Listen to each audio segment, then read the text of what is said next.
So we are now live on LinkedIn, and today you've got myself, Justin Hampton, the founder of Compensation Tool, and I am joined by Virginia. So Hello. we're going to take a couple of minutes to kind of introduce CompTool Tuesdays, tell you what it's about, and tell you when to expect it. As you can probably guess, it's Tuesdays, and then we're going to talk about what the formats of these kind of quick discussions will be about. So essentially what we're going to talk about today is promotional caps and kind of the pros and cons and kind of what we've seen with them in the past with other clients, with other companies we work for, and then talk about when we think it makes sense, when it doesn't make sense, if it ever makes sense, or if it always doesn't make sense. But we'll kind of go through some of that today. And a lot of the content that we get is going to be coming from some of the polls that we post. So if you see some of the polls that I post, we typically post 2 or 3 polls every week. And then we'll really kind of be using that to drive a lot of the conversations we have, because a lot of that's really topical, and we seem to have a lot of folks really kind of asking questions, and it drives a lot of conversations. So as we start with this one, the first thing we want to talk about was, as a company, does it make sense to have promotional caps? And what do those look like? And when we talk about promotions and monetary increases, how do you manage budget against pushing someone up to a market competitive rate? And myself personally, I am a bit against promotional caps. I've really kind of tried to lean businesses away from them. Understand that there are some budgetary impacts that could have. But I'm curious, Virginia, as you've seen kind of as a consultant, as a practitioner, have you seen promotional caps at a lot of companies, and where's your general sense for those? At this point in my career, my general sense is that you may have guidelines, you may have caps, but if you don't have a CEO, an executive team, who will support those in actual practice, having caps can become just meaningless. If they override the guidelines periodically for some groups, then it's just not fair. It just plain isn't fair. So it really comes down to what the executive team, CFO, CEO, and the various chiefs are going to support and are willing to consistently apply across the organization. Yeah, and when I think of promotional caps too, I've seen some companies where they've wanted to kind of manage against budget, or even to kind of arbitrarily say, well, we don't want to give somebody this much more money. We don't want to do a 30% bump or a 40% bump. I've kind of actually pushed back and said, well, if it takes them 40% to get to the minimum of their range, why are we not paying them? That's what we would pay for external talent, is at least this amount. And the feedback I get is, well, we're taking a chance on them. We're giving them an opportunity they wouldn't have externally. And you got to say, I see you thinking about that one. So the answer I always have to that is I treat, or when I was working as inside an organization as comp manager, comp director, I want to look at that person. If they're being promoted to a job with new responsibilities, I want to set their pay the same way I would if they were a new hire. The difference is, if they're a new hire from outside, we're going to set pay based on the rose-colored view we have of them during the interview process, and it's going to be a perception and a hope for, as opposed to if they're an existing employee, they're applying for or being considered for a promotion. We know that person. We know their work habits. We know if they get along with others, if they're a team player, if they understand the product. We can anticipate performance with a lot more surety than we can an outside hire. So why would you shortchange an internal person? I've never understood that. Why external people will get pushed up to the midpoint if somebody's willing, a hiring manager is really, really willing to push it. But an internal person is often shortchanged. It just doesn't seem fair. So I treat a promotion, if at all possible, same way I would an external hire. Yeah, well, I think too, if you think about what's happening in different states where you cannot ask what someone is currently earning. Because a lot of times what we see is that's how companies will base their new rate of pay or how they historically have. They'll say, oh, we'll just add 10, 15, 20% to that. I think one of the funny things that where I've kind of pushed back on that too is just because we know what that person is making right now because they're an internal candidate, we are now essentially setting their pay based on what they're currently making, which we can't do for external candidates. And I've always kind of said that, we should, again, I think to your point, treat people the same as we would as an external candidate. I think it's easier to sell the dream than the reality a lot of times, and that's why sometimes it's easier to bring somebody that has come from an external or another company, push them up to a higher rate of pay than you would an internal candidate. What do you think about companies where they kind of come back and they'll say they wouldn't have that opportunity with another company? They would only have that with us because we're taking a chance on them. What do you say to that? I've never had that exact thing said to me. They're going to have, there's a lot of different situations you have to look at context, and you can't say what opportunities they're going to have outside the organization. They could do something very different and do it very well and do great. I like to make sure every employee who's developing their skill, taking on more complex work as an individual contributor, carrying the workload when problems occur, they're the people you depend on, pay them well, and don't self-limit. Don't ever send the message that we're going to limit you here. We're going to reward you for taking on and being a problem solver and being the go-to reliable person. And if you leave here, you're going to have to prove yourself in a new organization. And you might prove yourself, you might not. You might love the new organization, you might not fit in at all. You might find that interview process was a complete misrepresentation of the company you're going to work for. And so, the interview process and changing jobs, it's foggy. You don't really, the company doesn't really know what they're hiring, and the employee, unless they have a lot of friends working at that new organization, it's an unknown what you're getting into. And in that first week, there's been surveys done, quite regularly. Gallup does them, that show people are so discouraged, during that first week of a new job. They're either excited and their hopes and dreams are coming true, or they're very discouraged because they realized they were sold something that is just not going to be true. They're going to be doing some of the work that they didn't want to do. They're in an organization that does things in a way that's uncomfortable for them, so that, the idea the grass is always greener, it doesn't carry through, but from a promotion standpoint, I just want to make a clean, objective pay decision on, what responsibilities do they have? How complex is the work? Is this a person who creates, problems or opportunities and solves problems? And reward the people you want to stay, get Right. their pay up over the midpoint and market 50 as fast as you can. Because in this environment, they can jump, and even in a slow environment where, it's not as mobile or, a market, or not as hot a market as we've got right now, you still want to treat people that are delivering for the company well. You don't want to shortchange them just because you can, because they feel that, and that feels like they're not respected, they're not valued. Yeah. And how do you, I think one of the big challenges I have heard too is, oh, we've only got so much budget, or that's a really expensive, move to move someone up 30 or 40%.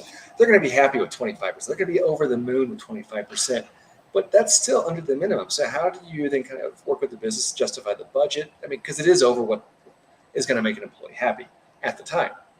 But how do you work? Have you worked with finance departments in that sense? And what are your thoughts there? Well, the challenge is in a smaller organization, if you're 1,000 employees and under, you've got a pretty good sense of where your star players are. And the comp people and the HR people can generally kind of pinpoint where you really need to be watching to make sure people are paid fairly. Once you get up into the thousands of employees, it's a lot harder to do unless you've got HRBPs that are really staying on top of it and making sure they're tracking who the stars are and who you want to, make sure is paid. And when I was in a large organization, I wanted to make sure that I built in enough so that I could reward, the best 20% and pay them, at the 60th or 75th during my budget process. In a smaller company, I can still eyeball it and give a pretty good estimate of what I need to do with my budget.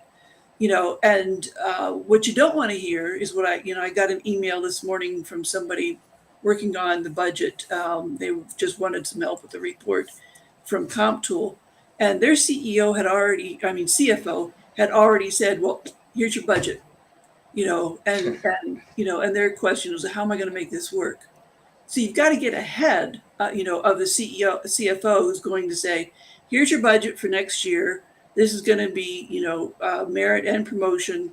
And I'm saying, okay, what about marketing increases? Market equity. What about internal equity increases? So getting ahead of the CFO and showing them I'm projecting a rational merit budget. I've made sure I've got enough reserved for the clear promotions, and I want to make sure I've got some money reserved for market equity, because a lot of promotions come about because the manager is trying to, go around merits and get somebody more money. And they're going to do it through promotion rather than saying, I've got an internal equity problem or I've got a market equity problem. Right. So if you budget, reasonably well and get your budget request in and can defend it and explain it, you should be okay. But it is a challenge. Yeah. So it sounds like too that working with the managers ahead of the merit process and before the budget is developed to understand who are the employees that you want to Mhm. put into different roles. What's the Yep. cost to move up to the minimum? I mean, and sometimes the minimum is not even enough either. I mean, that's No. that's oftentimes 20% below market, and that's tough to keep people happy. That Well, yeah, but I mean, and when people hear me say that you need to know who your stars are and keep track of this and project, they say it's just too much work. We can't do that. HRBPs will say it's too much work. Well, here's what I say to that. 30 years ago, when we were walking floppy disks from building to building, with Excel spreadsheets that were not too fancy, we were able to do it. And so I yeah, think in this day and age, with the access to data and the database tools that we have, you can keep track. You can keep track of the people who were hired low for whatever reason. They came in low. Could have been because you didn't have budget. There was an internal problem, and you were really having to be very, very cautious and conservative with new hire pay. right. And so now but you can flag them. You can flag them at the time of hire and make sure you're tracking, how are they performing? And 6 months down the road, even if they don't get a big increase, if they get a little, so that they know you're going to keep recognizing performance and keep moving them up and moving them up, that's positive reinforcement. Even with a tight budget, people appreciate being recognized, and they're not going to be pushing for a promotion or pushing to leave if they feel valued and recognized. Yeah, but I think that's even when you mention the tight budget, it's even more important right now because if you think of what we're seeing with inflation, I know the budgets for a lot of folks or a lot of companies have been strained to try and match or at least come closer to what is happening with inflation right now. And I think a lot of companies were able to prepare for that, but a lot of companies probably were not able to really anticipate 7-8% inflation. And you hear a lot of folks, they see a lot of memes and things on Facebook, LinkedIn, where if I get a 5% pay increase this year, it's a 3% pay decrease or pay cut in essence of what's your spending power is. And I think Well, this is one of those really important times now where we need to be working towards having that budget that considers what does it take to put someone at a market competitive stance based on the role that they're doing now. Yeah. So far we're not getting questions, just one nice comment. Are we missing questions? No, no, and that's a really good point too. With the LinkedIn, with our CompTool Tuesdays, we really want to keep these pretty casual and informal, and really kind of take, they're about 30 minutes. We'll talk, some of the things we know, but then we're happy to answer questions as they come through. I've been in comp for about 15 years. Virginia has been in comp longer than that, and we've both been practitioners on the consulting side and the in-house practitioner side, on all parts and all types of industries. So we're comp folks and happy to help answer any questions and share what we've seen with our clients, with the companies we've worked with in the past too. So if there's any questions that anybody has, feel free to throw those in there, and we'll address those as we kind of go through it. And let me see. Let me actually pull up one of our surveys that we did around this, because I think, well, there's actually another interesting point too. I've seen on the flip side of this, doing promotional caps, there's also promotional limits of, there's a certain number. Anything below that actually discourages employees. And I have myself. I've gotten, I think, a 6% promotion, and it was like, I felt like I had just lost money, because in my head, I knew I was up for the promotion. I knew it was a very strong likelihood that I would get the promotion, because I had a boss that, we communicated. But at the end, I was expecting 10%, and when I got a 6% pay raise, it felt like I had just lost 4% from my expectations.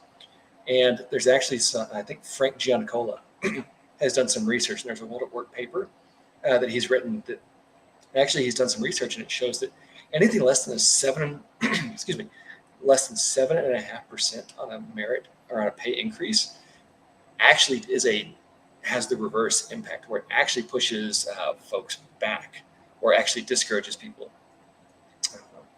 So, all right. So here's a great question from Eric.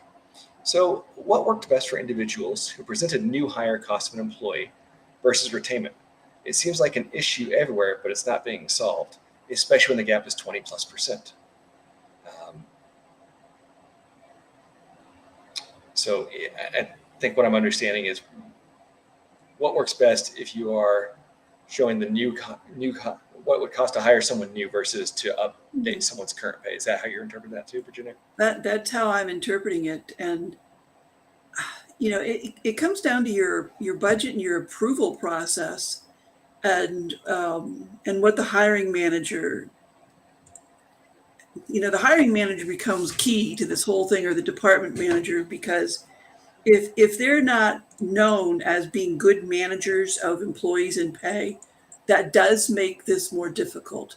If they're known, within the organization as being good managers, and that they recognize good performers, and they don't reward weak performers, and they deal with their weak performers, they have the credibility, and they will be trusted more, and you can get the pay where you want it to be. I think that's a problem. The issue that I don't think we raised yet, that is probably a bigger problem right now, I know it is from clients, is compression, because we have a number of organizations that have made dramatic increases. Where, I hate to say it, but in a little town where I live, our Taco Bell kept posting their hiring rates. We're now hiring at, and in the past year, their hiring rate went from $12.50 an hour to $13.50 an hour to $14 an hour, and it's now at $15 an hour. And it's all posted on the sign out front. And there's a lot of organizations that have had to do that. And what that's done with some of the clients that I have, where they've really boosted pay for non-exempt hourly workers, or some lower level individual contributors, individual professionals, is it's just creating compression. And so it's not necessarily a promotion, but when you've got all that compression, and you've got supervisors and managers where their employees are not making a whole lot different wage, Right. it does not feel right. And so now the pressure is, get that manager to be paid higher, and now they're pushing into the director level. So those are not promotions, but I'm seeing companies that are trying to substitute and use promotions to get Sure. around Hmm. the internal equity problems created by the big increases in wages that some companies are going through right now. Oh yeah, and I think I've a lot of it, and I don't think anyone does this maliciously, but I think there is a lot of folks understand how to, how what triggers or what levers you can pull in the system to result in promotion, in more money, promotions, whatever it might be. I've seen merit budgets, and I've seen market adjustment budgets, I've seen promo budgets, and I've seen them all kind of conflated together and mixed up. And someone will get a large market adjustment and merit adjustment, and you ask them why. It's like, well, they were a great performer. Well, that wasn't. That's supposed to come out of the merit budget. Yeah, but I already spent all that. And so I think that's a challenge. Too, is how do you distribute that, make sure it's put together properly. Something I'll share real quick too is we're kind of looking at, just because I think the question too is how relevant are the promo caps. So here's what I'll pull up, and we should see that. And so here was one of the polls that we ran. What is the maximum promotional increase as a percent of salary that an employee may receive? So this had almost 500 participants, and for the polls that I post, I've got about almost all of my followers and connections are exclusively compensation practitioners or HR partners. I think probably about 80%, if I had to guess, are compensation folks. So 55% have no cap. I think that's fantastic. But then we start looking at these others that have 10 to 20% caps, 20 to 30%, 30% or more. I think that does make sense, but I think that these potentially can be contrary to your compensation philosophy, which is to pay people competitively, pay them within the range, and oftentimes a 20% gap or a 19% gap doesn't get some high performers into the promotion they would need, especially if they go from a senior level role to like a management level role. And so Well, I think industry is a big factor here. I mean, if you had added in industry to that, because if you're in the healthcare industry, and I've worked a lot within the healthcare industry, their budgets may not allow, right. what you would get in even in an insurance company or, a tech company or, in retail is going through significant change in how Hmm. they are addressing, pay. So industry is going to play a large factor. I know Sure. if, when I was in a hospital system, an 8% increase was a big deal. Hmm. Whereas when I was in Silicon Valley, we would, say 0 to 16%. We'll give you anywhere between that, depending on how high your pay is coming in the door. And 20% in Silicon Valley was a big deal.